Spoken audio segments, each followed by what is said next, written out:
Morning, everyone, and welcome to the Fife Property Show this Saturday. We have got a topic this morning to discuss, which is niche landlords. And to help me this morning discuss that, I have landlord and investor Jim Parker. Morning, Jim. Good morning. How are you? I'm good. How are you? I'm absolutely fantastic.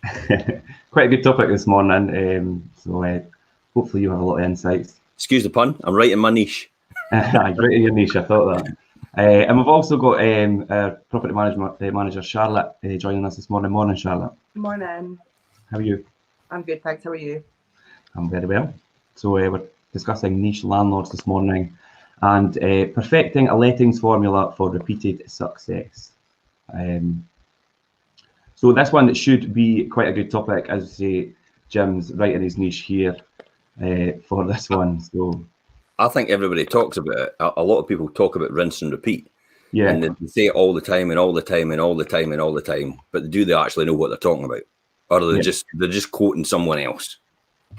Yeah, you do see that quite a lot. And I hear a lot of people using the rinse and repeat thing, but do you actually understand? Let's talk about the money machine and how to make an absolute fortune.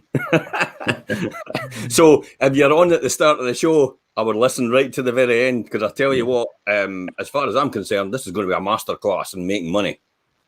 Yeah, I thought you'd have a lot of good insights this morning, Jim, so that's great. I have plenty to talk about. So I'll just give us the introduction then. So specialise or diversify?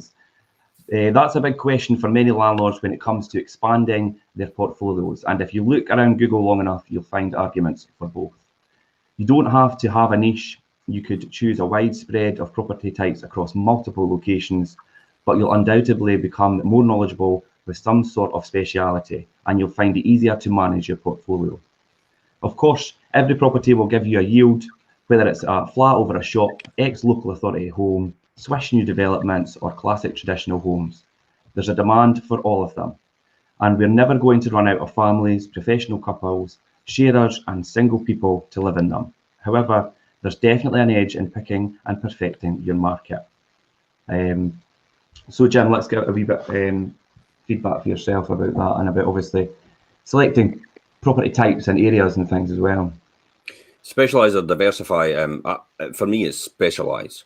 Specialisation creates a niche for you, and you become the expert in that field. And specialisation, it's just like athletes when you think about it. Athletes specialise in their certain athletic ability, and they focus on that immensely, and all these wee extra points and added value they do to what they do in their specialisation gets them to the pinnacle of their success. And it's exactly the same as being a landlord. Diversifying to me is almost like jack of all trades, master of none. You've got too many fingers, too many pies, too many things going on at the same time, and you're all over the place. Specialization and niche in certain markets are the way forward in terms to make and leverage your income to the highest point. And we'll talk about that later on. It's easier to find, and you'll find it's easier to manage your portfolio as well. Absolutely, but I'm a big fan I'm a big fan of no reinventing the wheel here. I mean, I've done it. I've managed my own portfolio for the very beginning, and then I've had somebody else manage it for me. And to be honest, I would rather have somebody else manage it for me, because it allows me to specialize in other areas that I want to concentrate on to add value to what I'm doing and what I've got just now. And you know yourself, and I keep saying it to everybody else as well. They're going about, I could save 2% on my fees, and it's like, what is £8 a month? Yeah. So you're going to try and save £8 a month. You're in the wrong business, pal, because basically you're making hundreds every month on every single property the way you've got it set up, and you're trying to save £8. That is absolute lunacy, because it'll cost you an immense amount of money somewhere else trying to do that. Yeah, I could talk about this for days. I know, but it's true, and I think people that look at it for that point of view and think, I could save this 2%, but I think a lot of people don't understand the level of work that goes into managing a property completely all the way through. I mean, Charlotte, you know firsthand what goes into obviously managing property. Definitely so much, and if you don't know what you're doing, if you kind of screw it up, then you're going to lose your money. the end of the day, And it's time consuming as well. And I think time is the most valuable thing to everybody.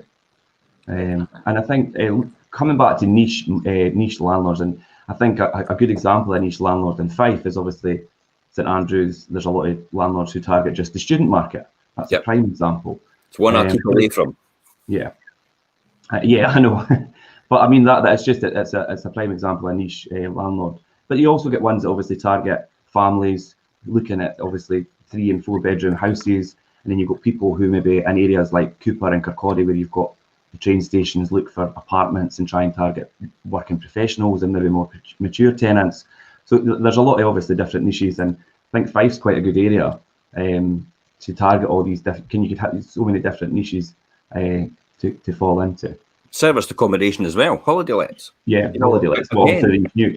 Again, for some people, East Fife lettings and stuff like that, they get them to do all the changeovers and everything like that, and that's absolutely fantastic for them. And that's the market they want to be in, and they obviously want the opportunity to actually be able to visit the holiday let themselves now and again in between spaces that are voids, and that fits their criteria, and it works with them. But for me, it's genuinely is the rinse and repeat formula. This is all done and dusted in a strategized process in order to maximize that return at the end, to get the best return out of the investment I've got in the beginning.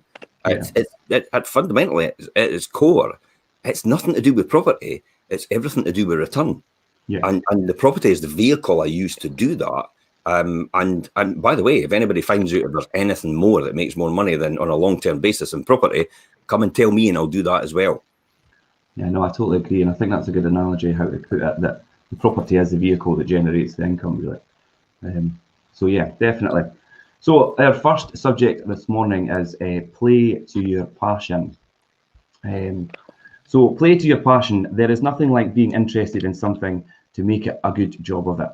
You'll find plenty of content and sage advice around not making your buy-to-let business personal, but being a landlord, and for that matter, being a managing agent, is nothing if not personal. Having a portfolio of homes that makes you proud and where people love to live is no bad thing. In fact, it's an inspiring life. Without a shadow of a doubt, the property you'll enjoy owning is the most is the sort of property you like.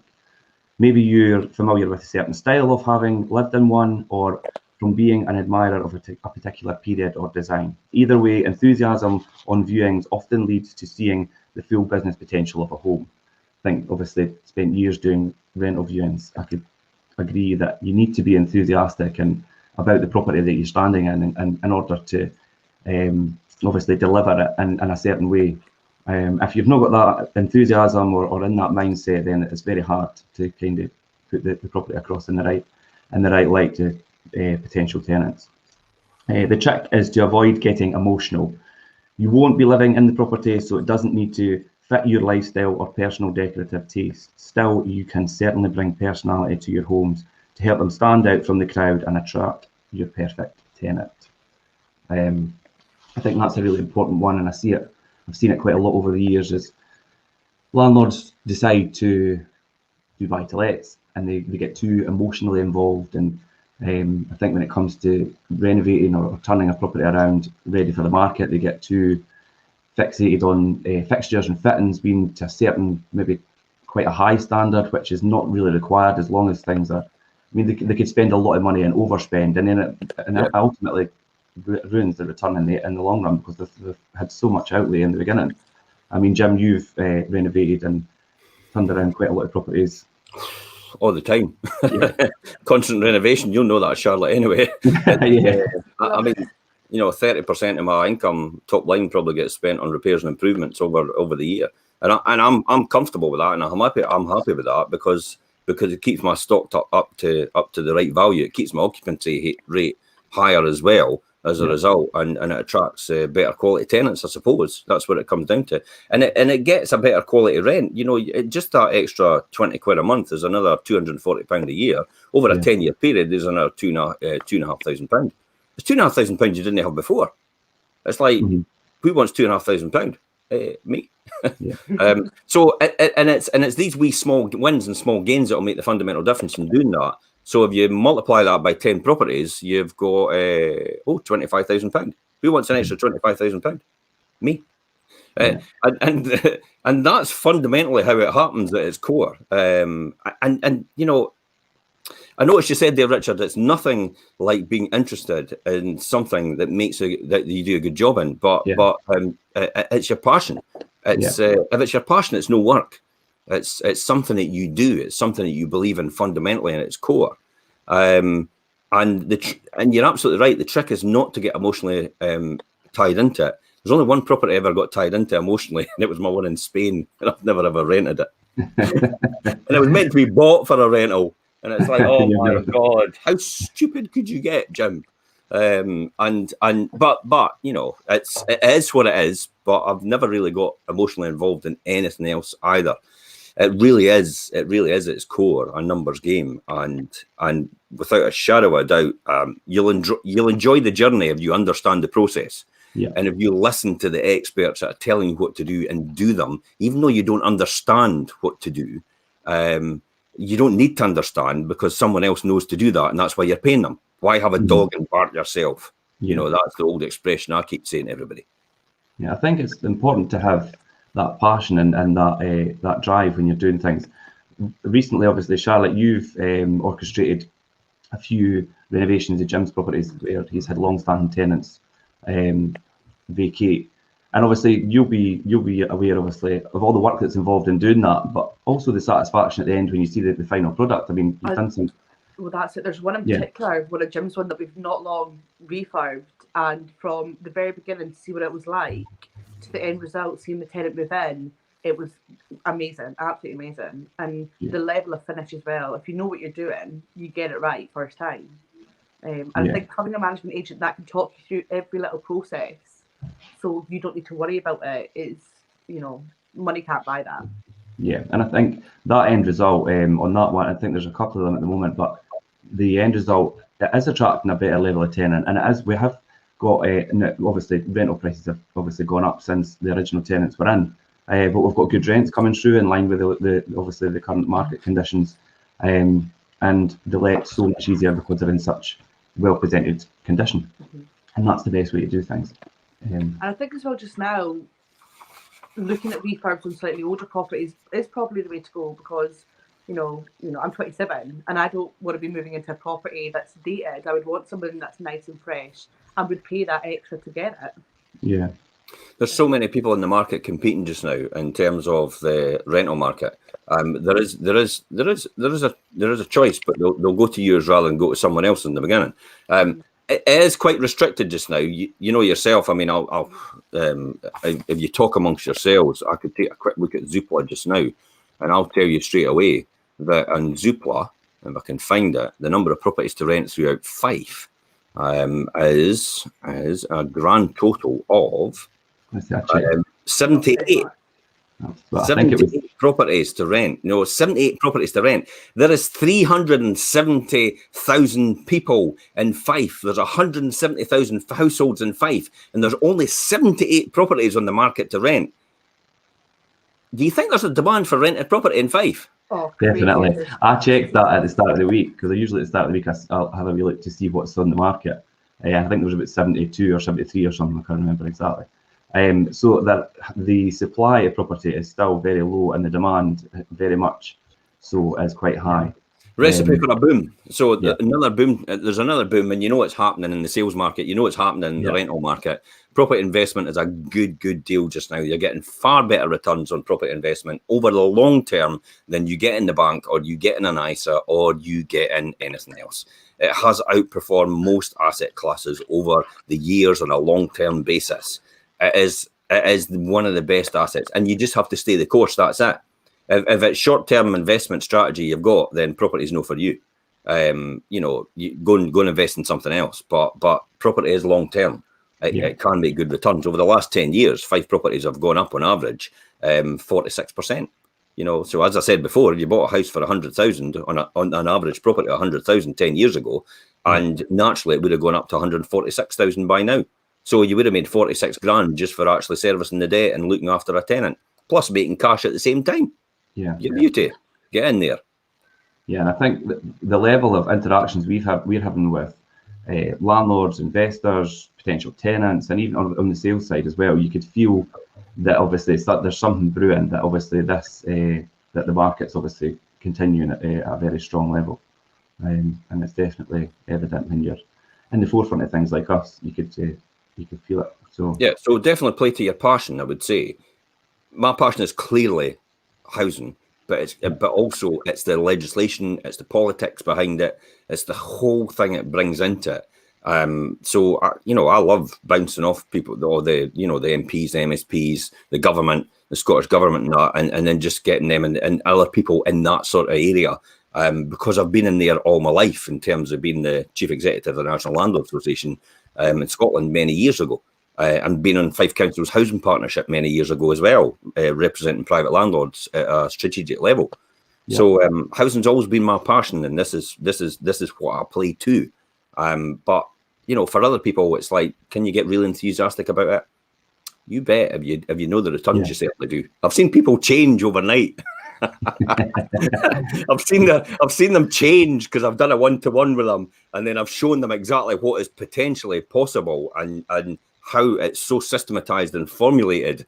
It's like you'll never sleep right again once you understand the concept and once you understand the nuts and bolts of how this all works. You'll never sleep right again, but in a good sense. And the fact that, wow, so enthusiastic that people will change for the whole thing, and the passion for property and the passion for housing. That's really what it comes down to. And I'll stop talking, or we'll have the whole show taking on me. No, you're fine. But you can't, when you do see it in people, and when they grasp the concept and they get it, and the people that are going to be the ones that are going to pick it up and run with it, and ones that are going to kind of maybe dilly-dally at the side. You've got exciting stars in the property market, and the ones coming up are Stephen Clark, it's James Watson, it's Sam Dyer. It's all these guys. These are guys that I love to be around because they've got the passion that I've got as well. They've got the fire. And they're on their A game. They are. So and that brings us to, obviously we spoke about initially, obviously specialise or diversify, and Jim uses always specialise. And the next topic, obviously, is finding your speciality. So find your speciality.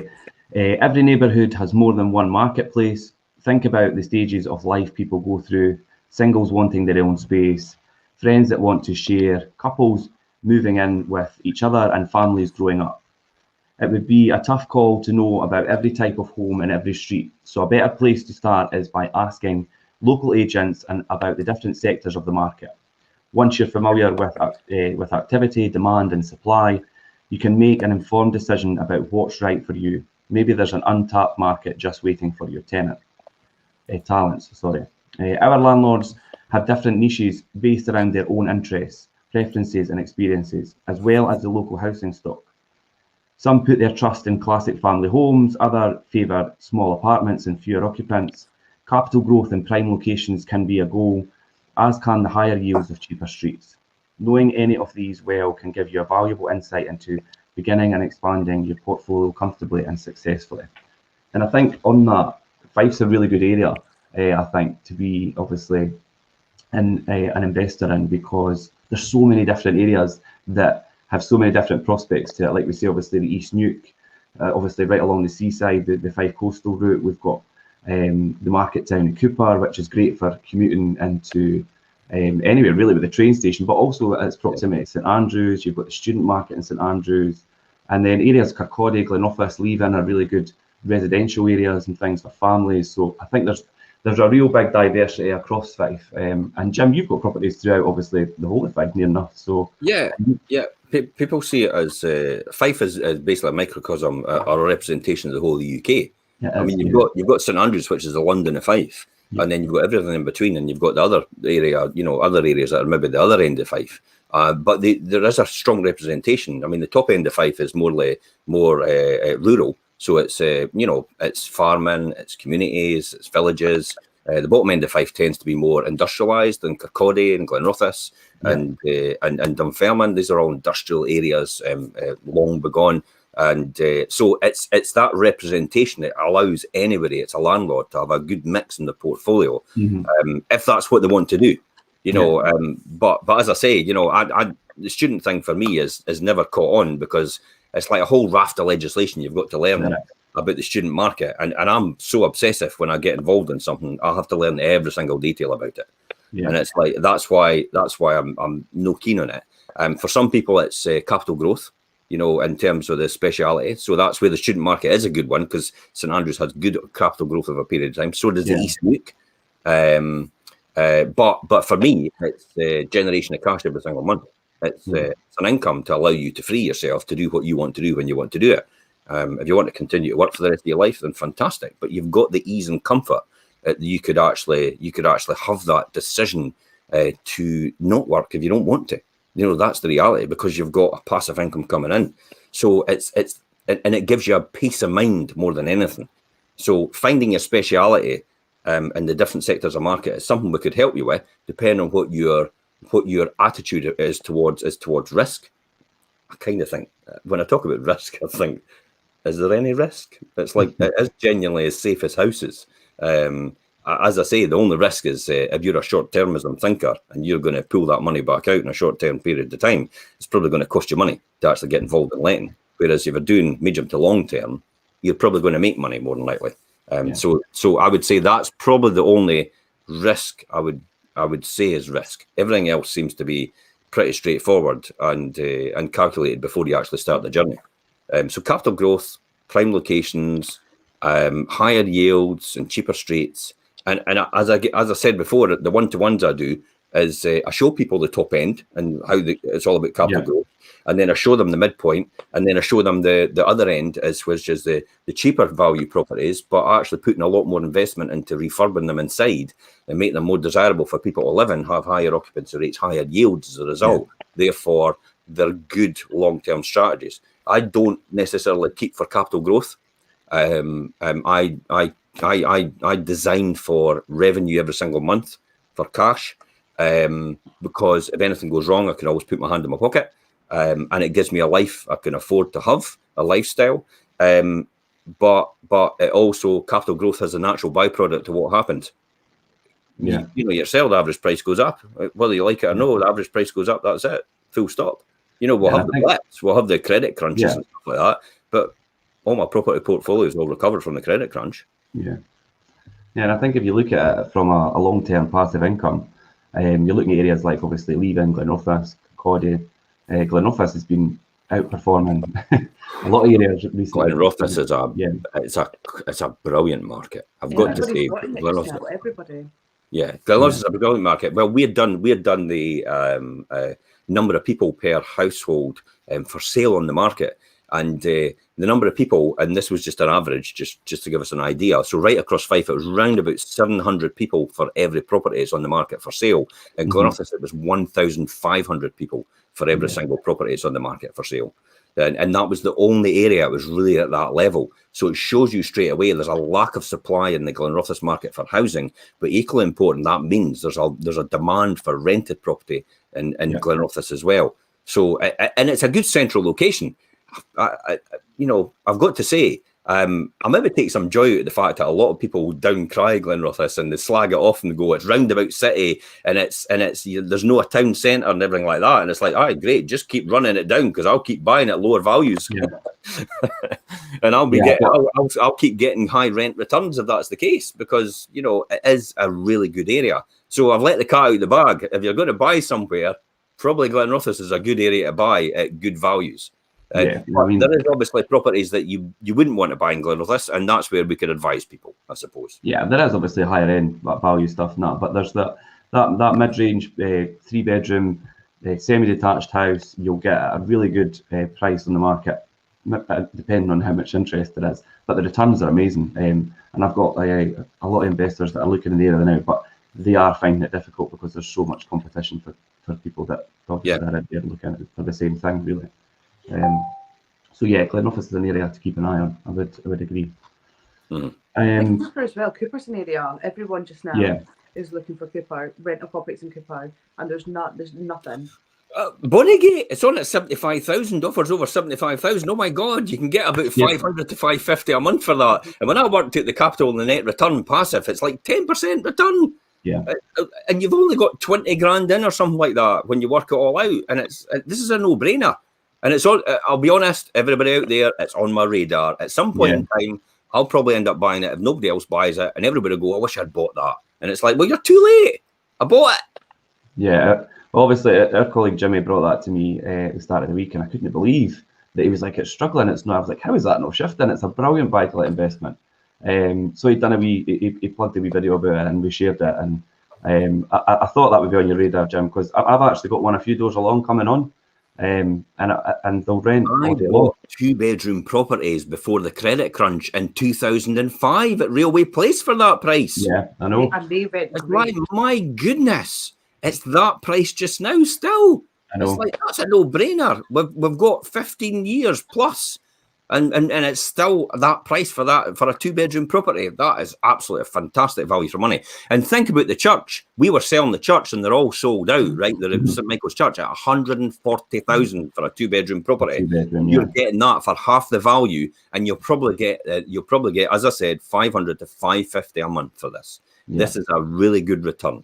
And it's these wee gems you've got to watch out for. So while everybody else tells themselves, oh, everything's going for over the price and you'll never get a property and everything like that, and you convince yourself up here that nothing's on the market, guess what? You don't see anything because it's blinkered. You've programmed your mind. There is great opportunities out there. There's great properties out there. You've just got to go and find them and see them. And I've told you about one of them already. So if you're no fast, you're last.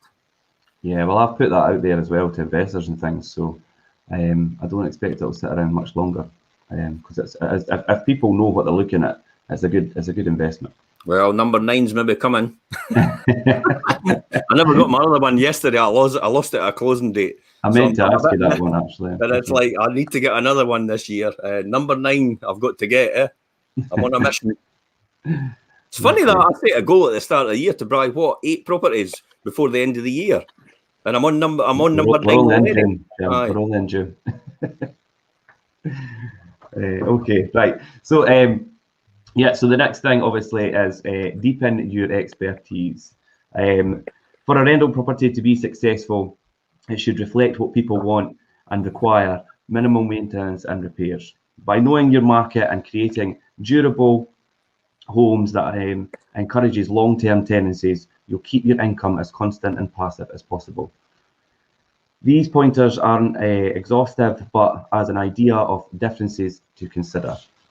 Family households need functional homes to cope with plenty of people and all-day use.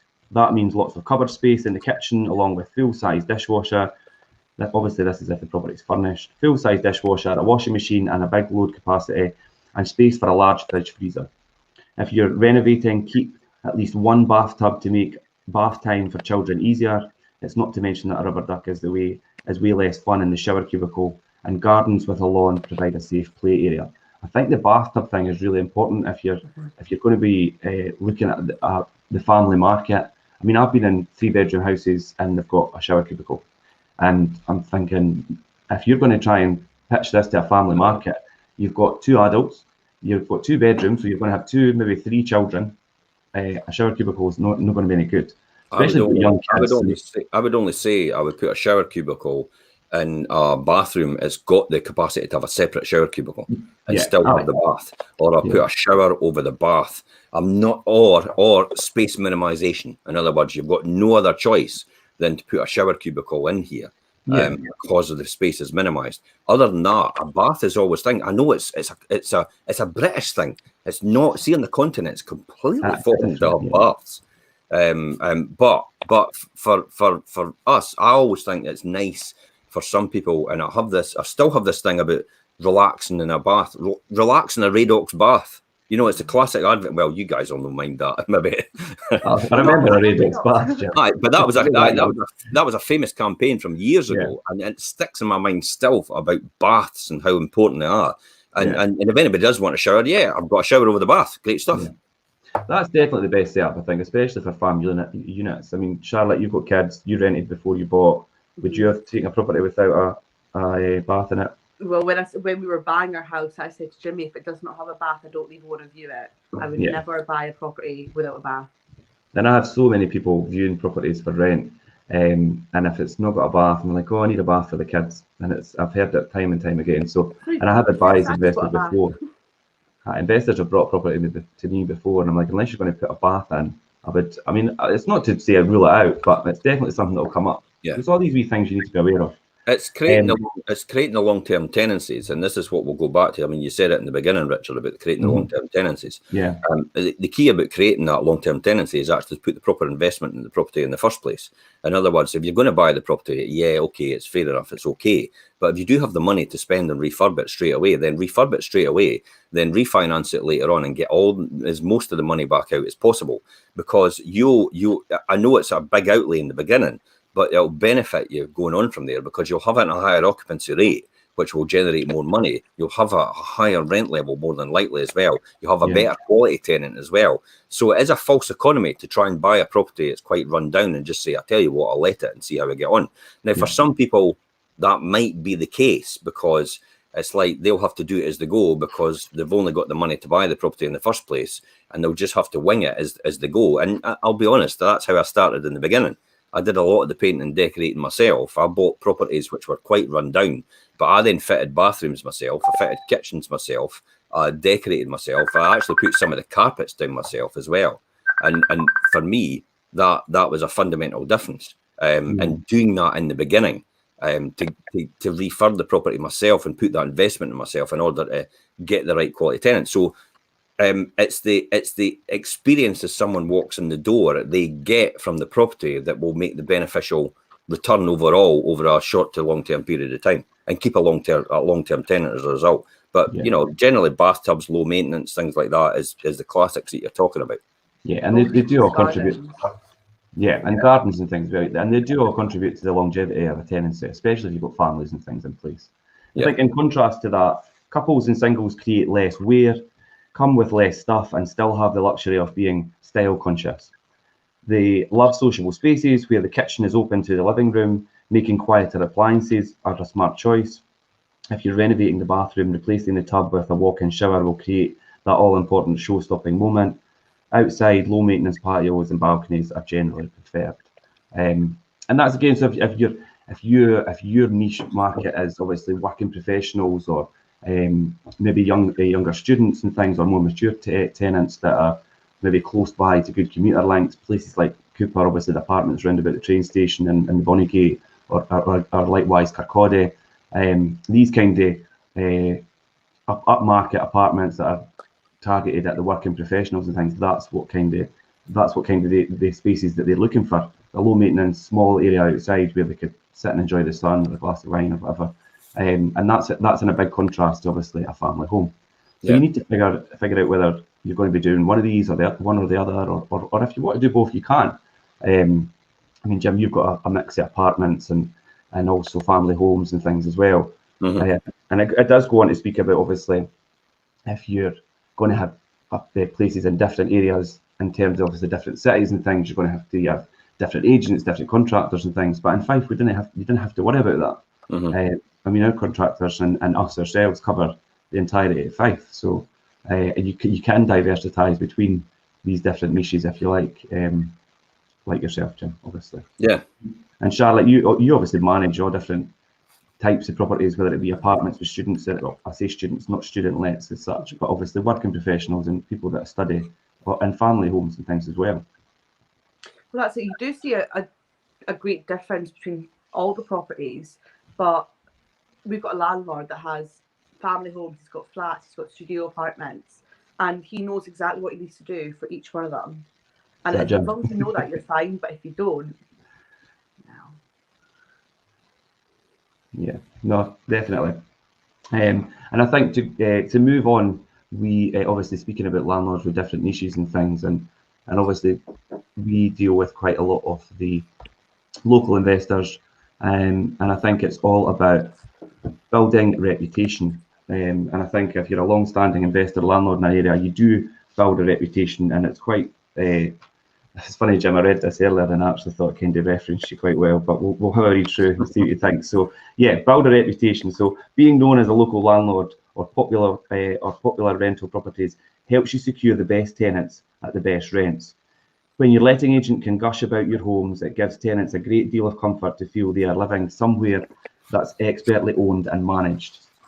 Having a social reputation also adds credibility to your offers when you're looking to expand your portfolio. Citing your existing success, properties will show that you're a professional landlord with a proven track record who can proceed without a hitch. The same goes for when multiple offers are competing against yours. Sellers are sometimes agents can find it difficult to be entirely sure which buyer is the best one, but a chain-free and well-regarded local landlord is a sound proposition that can add a sense of much valued security to a sale. Stick to your word. It's all about sticking to your word. It's like if you say you're going to buy it, you buy it. You don't do anything different other than that. You have to have a good reason if you don't end up buying it, and it better be blooming good, or nobody will trust you ever again. That's really what it comes down to. So you better do what you say on the tin. That's really what I stick by as well. I'm quite phrase orientated. Do what you say on the tin. But it's true. It's a classic example. Is if you have a sterling reputation. I'm no like saying I've got a sterling reputation. I mean, there's some people out there that'll say, "See that, Jim Parker," but there's few and far between. It's but if you have that reputation, then you do get people coming to you. I mean, let's be honest. I mean, the last property I offered on yesterday never even hit the market, and it was through social circles that I actually picked up the opportunity for it, and it never even got to the market. It was all done off deal and off plan. So you do get a reputation among people in order, like I'm not going to pick it up. So, I'll just pass it on to you if you want, and you could pick it up if you want as well. So we share opportunities between each other as a result, because we know each other and trust each other, and we can refer to each other as well. So it's good to be in that sort of community where you've got build that trust and reputation. Equally as well, you get on Fife Council's lists sometimes. In the past, I've had people phone me up and say, "Well, how did you find out about me for selling your house privately?" And they said, "Well, Fife Council referred you to me." And it's like, really? All right, okay, good. And it's good to have that reputation and that endorsement by a public body, by a government body, that you're the person to go to. But you have to work on that. That doesn't come overnight. That is literally investing in your property, making sure you're doing what you're meant to be doing, giving that type of service. If a boiler breaks down, you get it replaced as quick as possible. You don't think about how much you could, I can't do it till the end of the month because I've got no money. It's like, no, you have to do it now, because it's an essential part of the person living in the property. You have a duty of care to your tenant. So these are all things, and this is why I talk about getting the right return and getting the right returns on your property in order to allow you to do that. So that's probably just as important as a strategy as actually capital wealth as well. Yeah, definitely. I think when it comes to like the business and negotiating and following through on what you actually commit to in the first instance, I think obviously if you're going to bow out with things quite a lot and things, then it could obviously damage your reputation. And I think it does take a long time to build that. And Jim, yourself as a landlord, and obviously having your agents, us as agents, manage your properties and things as well. It's building that reputation with tenants and with landlords and with the local community and things as well. That takes a long time to do that. You can catch people off guard as well. I mean, it's quite interesting that you're saying about building reputations with agents and that. I'll tell you a wee story. I did phone an agent. I did phone an agent the other just about last week or something like that. I noticed I had a property on, and I phoned them up and I said to them, what was it I said to them? I said, I see you've got that property on the market just around the corner, and it's like, what's it on it? And they went, oh, it's on at that price. And I went, what do you think they'll accept for it? And they went, have you viewed it? I went, no. Have you seen the home report? No. But I says, I'm only just asking you, what do you think they'll accept on it? Because it's been on the market for quite a while now. And they said, well, you'll have to view it and you'll have to see the home report. I went, no, I'm just asking you, what do you think they'll accept on it? And they went, I says, you wanting to ask your seller? And they went, no. That's amazing, and I said, that'll be the end of that conversation then. Which is crazy. Amazing, eh? It's my God, if they knew that's what they were doing for their seller, I could not believe that. I said, that's the end of that conversation then, and put the phone down. You've just locked your buyer. I know. And the thing is, that property had sat for a wee while, and I know obviously you discussed it with myself a few times. And little did they know, if they had given the right answers to you, you would have bought it. I would have bought it there and then. I said, no bother, I'll get an offer in for you. We're rocking and rolling. Just fire over the home report and that when you can, and I'll just have a look at it for the sake of having a look at it because it's there. But that's how you just miss a complete opportunity. That's a classic example. The computer says no. They're not even primed in their mind about the fact that someone might actually just buy a property without even actually looking at it. And we get that loads of times now. We deal with people like that all the time, investors. From further afield in Edinburgh and Glasgow and that with the sales, it's like, they're looking at the video, they're looking at the drone tour, they're looking at the walkthrough, and it's like, I'll buy it. And and for us, it's like, no bother, great stuff, get the offer in, what's your position, make sure you're qualified. And by the way, you're not getting to see it until you actually conclude business. No, it's no bother. You're on a winner. Yeah. Just like that. And folk just miss that. You just miss that opportunity straight away because you're not primed for it, I suppose. Yeah. But that's a by the way. I had to tell somebody that story. Charlotte, and obviously Jim aside, I mean, we have a lot of landlords who have got good reputations as well, and obviously you deal with them on a daily basis. Mm-hmm. I think a good thing about that is because they do stick to the word. If there's a repair needing done, I speak to them about it, right, get it done. They don't pussyfoot about it. They just like, okay, go get it done, that's fine. And it keeps the tenant happy. But you do occasionally get the landlord that kind of flips between what they want to do. And obviously, if you're promising something, we've gone back to the tenant and be like, right, okay, this would be getting done. Don't worry about it. And then when it doesn't, it can cause that bit of friction that you might not have a long-term tenant after all if you can't keep your word. Yeah. Well, you know what happens there, Richard. I phone you up and say, get rid of them. We're not wanting that landlord. That's it. It's my reputation. It's our reputation. It's like there's no way I'm having somebody on our books actually who's not willing to put the investment into their property to look after their tenant with that duty of care. Yeah. If that's the way they want to be, we're not doing any business with them at all. Yeah, and I think they need to grasp the aspect of that duty of care to your tenant results in, like I say, longevity tenancy, which gives you that obviously long-standing passive income. I mean, if you're not going to provide that level of service, you're going to be changing tenants every 6 months, 12 months, rather than every maybe 4 or 5 years minimum. Yeah, I think it does go back to being like emotionally attached with the property though, because if say you're renting out because maybe one of your parents died and you don't want to sell the house yet, so you rent it, and if stuff needs done, but because you're so emotionally attached to the house, you don't want to do anything, and it's a very, very fine line that you've got to walk. Yeah. Deceased estates that always comes up if it's deceased estates, which understandably, obviously, but if you're going to let the property, you need to take yourself away with that emotional attachment, which can be hard for people. But if you're going to rent it, you need to realise it's going to be somebody else's home. Yeah, but that then we always say renting is not for the faint-hearted. No. You have to understand and detach yourself from the whole process and let us take over and actually manage the whole thing from start to finish, and just accept it. That's the way it is, and it genuinely is not for the faint-hearted. Because if you have the once in a blue moon things that happen from time to time, it's some people just kind of take that. They don't understand how other people live like this or live like that or make decisions like that. Yeah. It's like, but that's their life. You have to accept that's what they're like. As long as the fabric of the building is fine and they're paying their rent, then what right have you got to dictate what colour the wallpaper they put in their house? It's I mean, it's really down to that. Some people will no, they can't put that, and I'm like, no, you can put that as long as you are aware that you have to put it back to what it was that you got it when you leave the property, or something similar, which is neutral and not your personal choice of black, for example, in a room. Because the son or daughter wants the whole black room with blood red. It's something like that. I did actually want that when I was younger, believe it or not. When I was right into heavy metal, and my mum went, "No, you're not having that."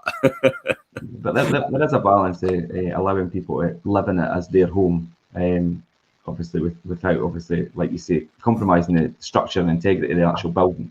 And if they're paying the rent and they're good tenants, then let them live.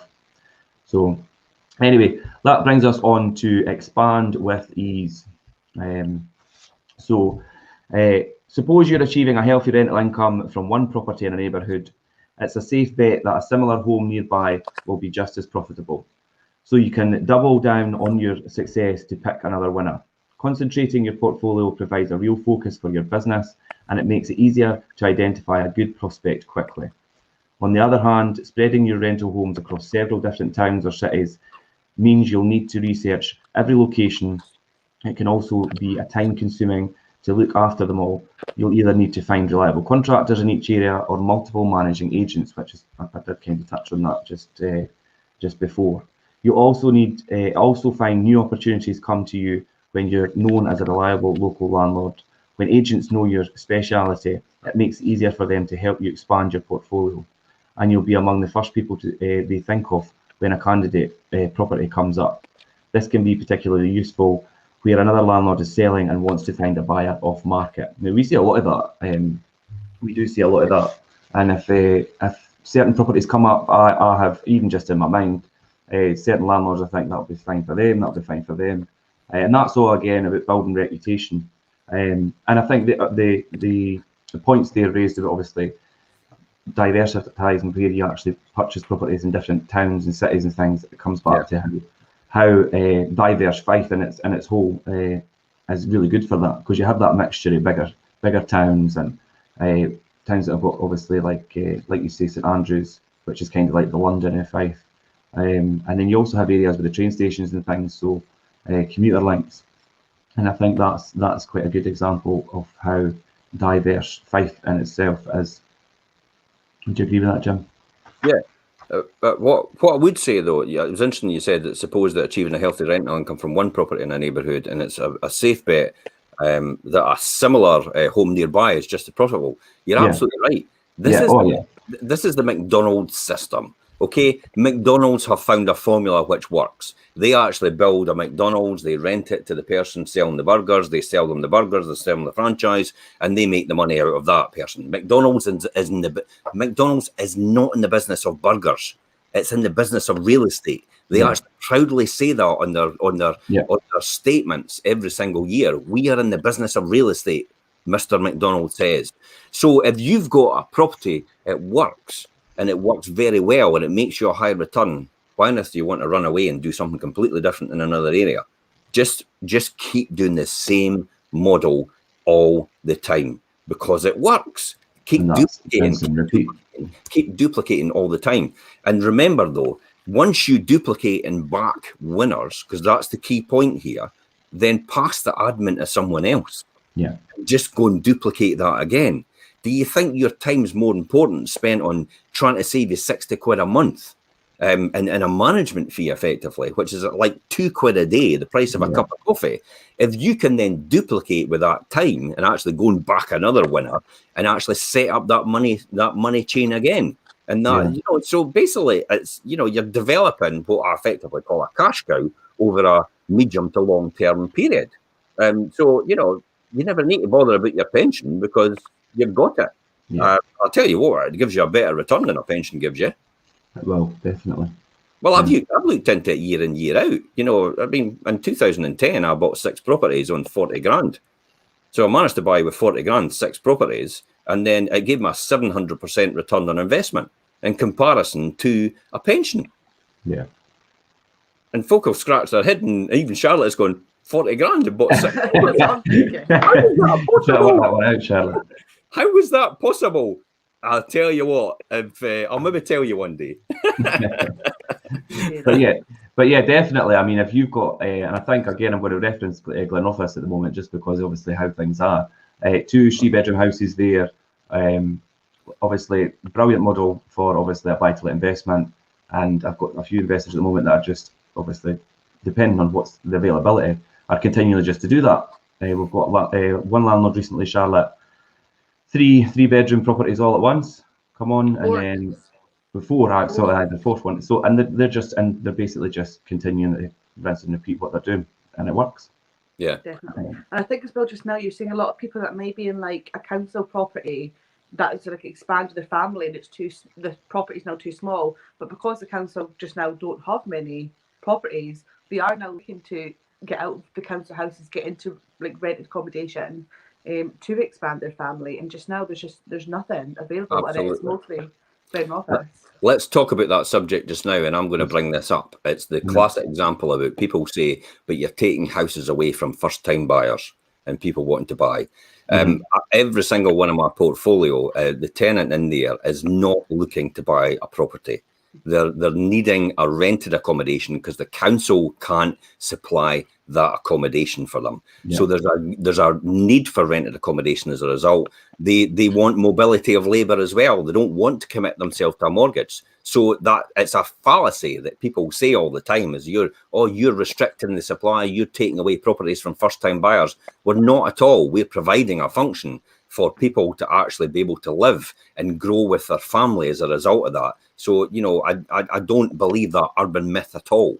No, very much so. And I think, obviously, a good few years back, Jim, if we had people inquiring and flagged up, oh, I'm in a council house now, it would flag up alarm bells to us, like, why are you leaving a council property to come to private let? But now, because there's such a shortage, and we see it's so common now, and like you say, Charlotte, we've got so many tenants coming across who obviously the property that they're in with the council doesn't fit their needs, or they simply can't get one. This is why there's huge demand for rented accommodation in the private renting sector. The government needs the private renting sector to prop up their lack of housing supply and their lack of investment and lack of a foresight to actually start building council houses again. You know, housing associations, fair enough, they're trying their best over a long period of time, but we need a sustained policy over successive governments to invest in affordable and social housing by the government and by the local council, not by private investors. I mean, private investors might invest in that route as a result in some shape or form, but it really needs to be the council that leads that to the forefront and looks after the people like they did in the 50s.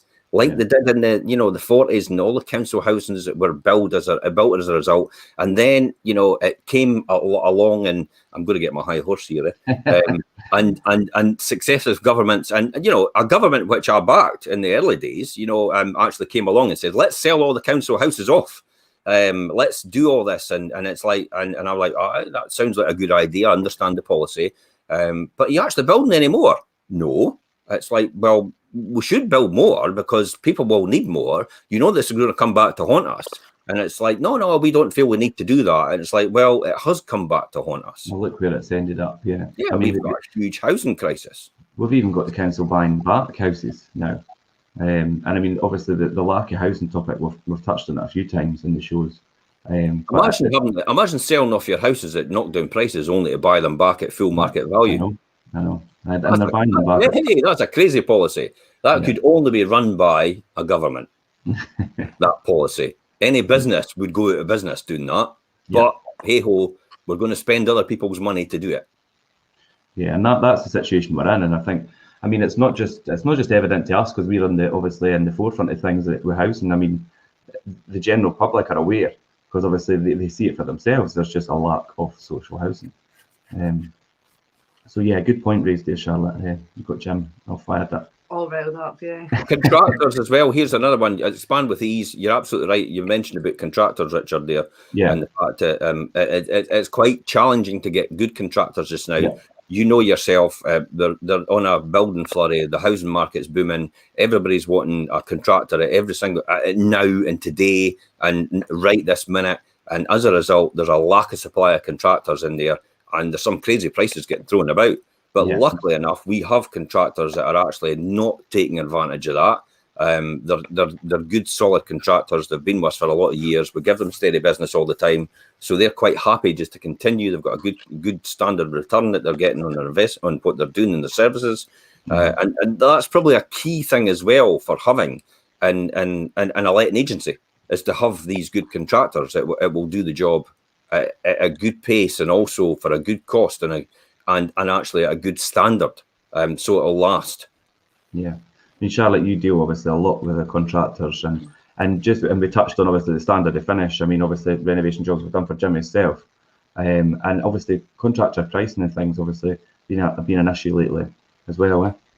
Well, that's it. I think cost of materials, I think everyone needs to remember cost of materials have shot up. So things are going to be more expensive, but I am seeing contractors lowering what their labour fee would be to bring down the price, because if they're getting the continued work, we've got one contractor in particular who pretty much solely does Fife properties because we give him so much work. Yeah. Because he's good, he's reliable, and his finish on his quality of work is incredible, absolutely incredible.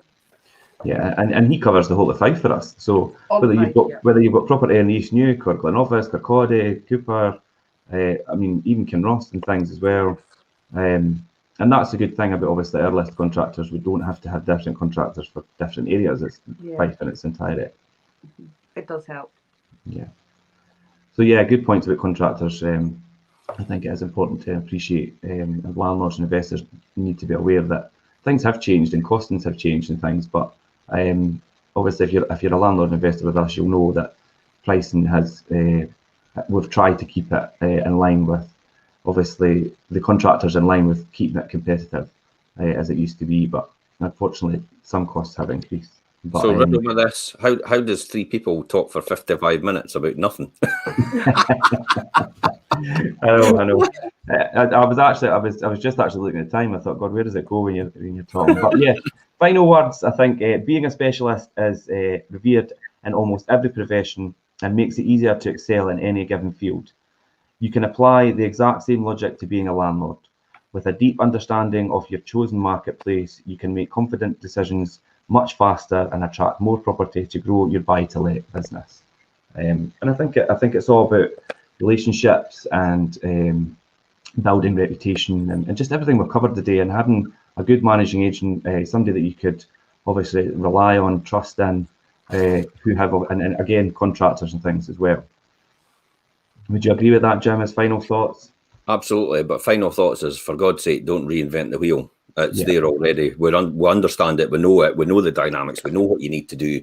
Yeah. If you want a second job, fair enough. Go out and look for the property yourself. Don't take any specialist advice. Go and find your own contractors. Go and find your own financer. Go and find all these different things. If you ever have any problems, go and try and read all these books to find out how to solve that problem instead of going to any specialist people.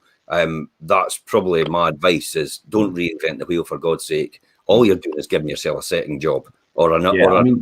Hey, I'm finally retired to be a landlord, and it's like, okay, so you've just given yourself another the biggest job of your life. It's like I would rather retire as an investor rather than a landlord. Yeah. I mean, if you've got the time and the skill and that is what you want to do, then that's fine. But it is a big undertaking, I think, and without the right people around you and the right contacts, it could become challenging, to say the least. So yeah, but I mean, it's a good journey if it's done right. Charlotte, final thoughts? Yeah, I think just really stick to what you know. Don't get yourself too emotionally involved in your properties if you're renting them out, because from there you'll never grow your property portfolio, because you'll never be able to think outside of what you're currently doing. So yeah, definitely stick to what you know. Good. Well, thanks for joining me this morning, guys. That was great. I'm sure we could have talked a lot longer, but I'm going to keep it within the hour mark. Already. Yeah, I know. Want to hear me drone on forever. Not even me. Right, okay, guys, that was great. Have a nice weekend, and thanks everybody for watching and listening. Perfect. Thanks very much, guys. Okay. Great, guys. Okay, bye now, folks. Bye now. Bye.